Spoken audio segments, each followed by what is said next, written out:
luya. Good morning mga mare. Ito po tayo today ng kanton.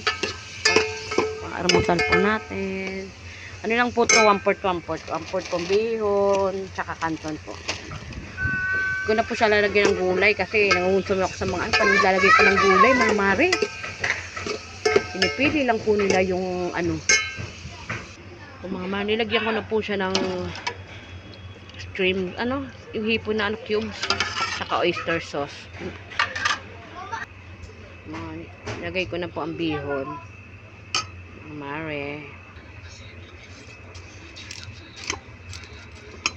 Po mga mare, lagay ko na po ang kanton mga mare.